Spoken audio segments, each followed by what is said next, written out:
Эта ужасная история произошла в 1961 году. Врач-окулист Артур Дюпера долго копил деньги, чтобы организовать для своей семьи увлекательное путешествие на яхте по Карибскому морю. Ему удалось арендовать заветную яхту. Их маршрут начинался во Флориде, а конечной целью должны были быть Багамы. Капитаном судна был основной военный Джулиан Харви. В общей сложности в путешествие отправилось 7 человек. Семья Дюпера, супруги и их 3 детей и капитан со своей женой. Предстояло увлекательное путешествие. Но, к сожалению, долгожданная неделя отдыха превратилась в сущий кошмар. Капитан яхты сошел с ума и убил всех на судне, кроме маленькой 11-летней девочки Теры Дюпера.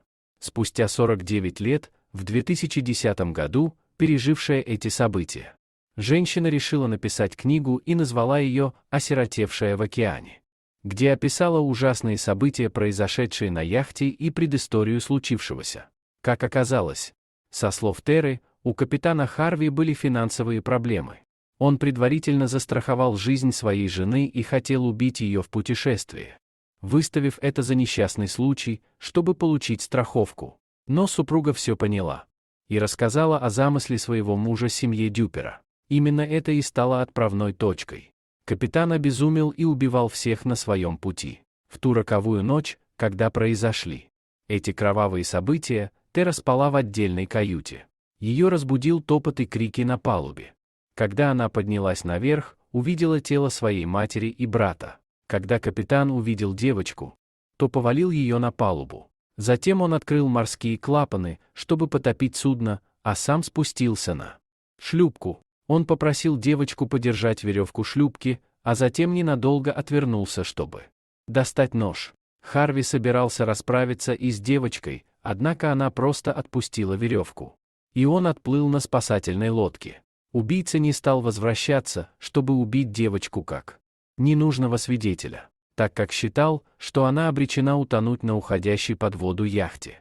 Капитана Харви спасли на следующий день. Он придумал сомнительную историю о том, что на яхте произошел пожар и лишь он один смог выжить. Но никаких доказательств, что он врет, не было, пока через 4 дня греческое грузовое судно обнаружило в море маленький плот, а на нем была полуживая обезвоженная Тера с солнечными ожогами 3 степени. Когда убийца узнал, что девочка выжила, то наложил на себя руки.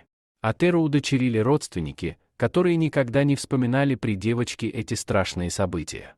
Ей необходимо было высказаться, поэтому она написала книгу спустя почти полвека. Вот такая удивительная история. Спасибо за просмотр. Подписывайтесь на канал, где вы найдете еще много интересного. А также ставьте лайки и пишите комментарии, что думаете насчет этой истории.